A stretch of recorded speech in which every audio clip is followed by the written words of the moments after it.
Hello survivors and welcome to another Walking Dead Road to Survival video, and in this video we're going to be going over a brand new event that's going to be coming on Monday, although on the calendar I think it was originally advertised for next Friday, but it's being said in this blog post, in the announcement post, as Monday. It is called Power Ascension, and it revolves completely, by my understanding, around maxing out your 6 stars and ascending them to Silver Mythics.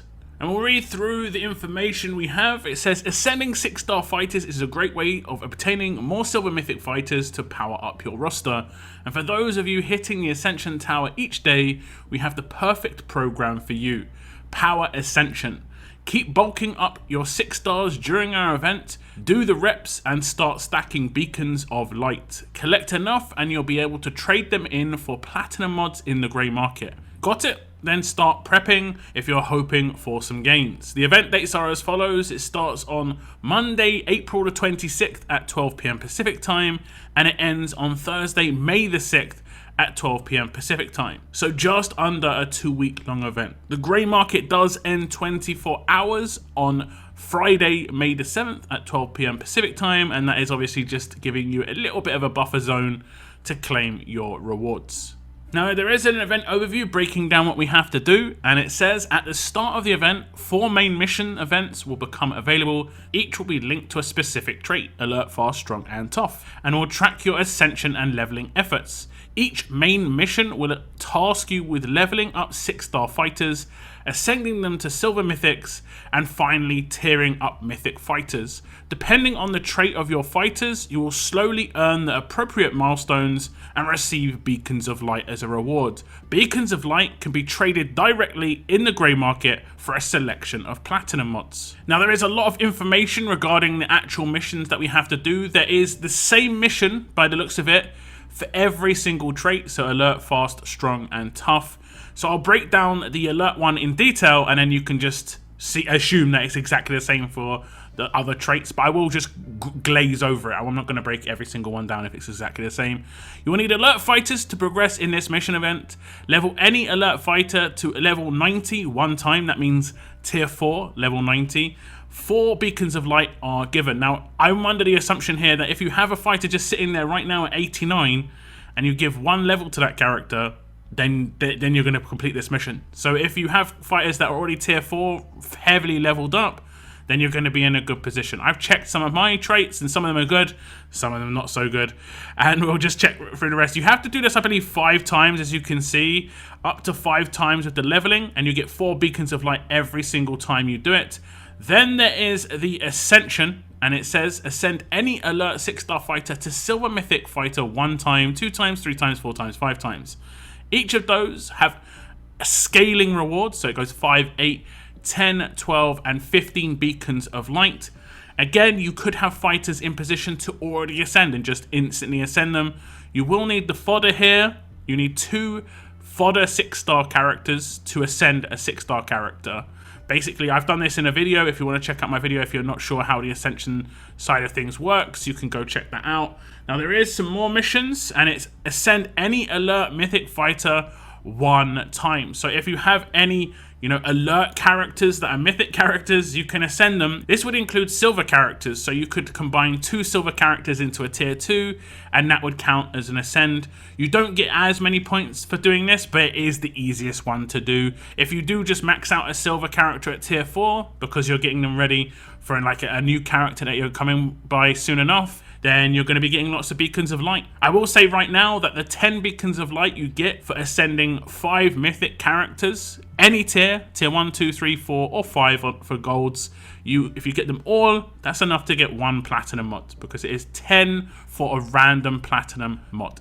Now, like I said, I'm not going to read through it on the other ones, but you can see fast is exactly the same scaling for the Ascension. Tough is going to be exactly the same as well. And lastly, we have strong, which, surprise, surprise, is going to be exactly the same.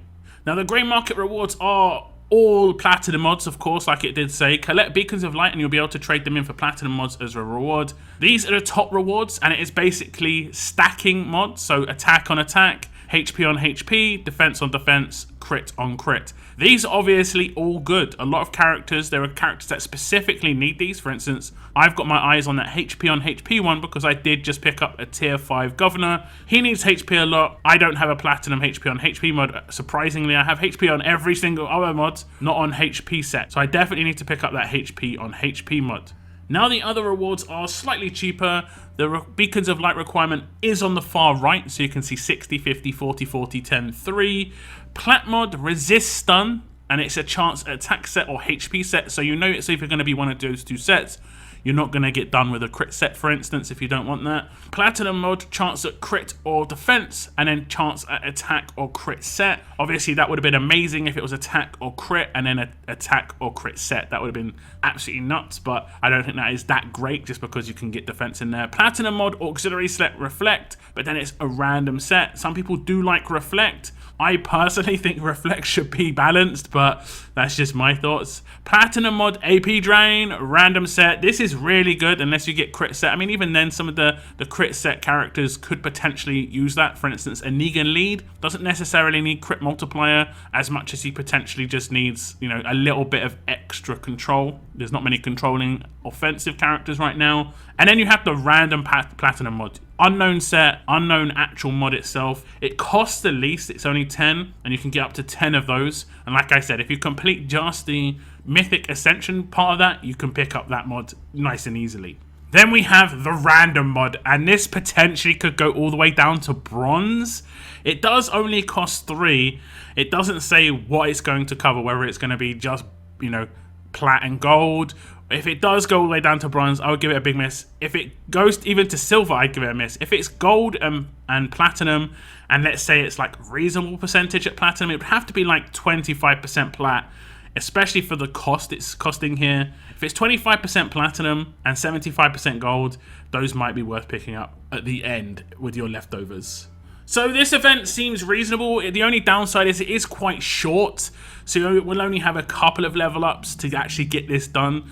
I personally am running out of mythic characters to even level up. I'm not getting enough gold mythics on a regular basis to keep my level up scores up there. So, you know, they're not handing out those characters enough. I think this was kind of like in the beginning of the S-Class era, we had to level up old characters from previous eras just to actually get points and level ups. And at least we can get something out of it in this era where we can max out a 6-star, ascend them, and obviously get a Silver Mythic as fodder.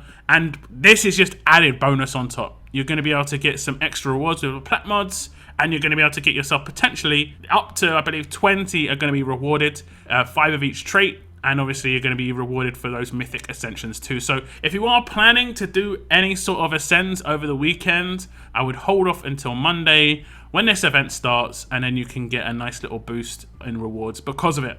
But do tell me your thoughts on the event itself. Have you just recently gone on an absolute ascendant spree? I know there's going to be a couple of guys out there, unfortunately, and you're going to be, you know, it's kind of tough luck for you. I've been kind of fortunate that it has been a couple of weeks since I did my last one, so I have got a bit of fodder. It also does go over my end of month, you know, video where I will be doing a lot of my pulls, where I can get a lot of fodder on the elite character token wheel. Lots of 6 stars drop from that, and I will need a lot of fodder to get this done. But like I say, do leave your comments down below. That is the end of my video. If you did enjoy it or find it informative, please hit the like button. It's massively appreciated. I want to thank you very much for tuning into this one. And as always, keep on surviving, guys. Keep on surviving.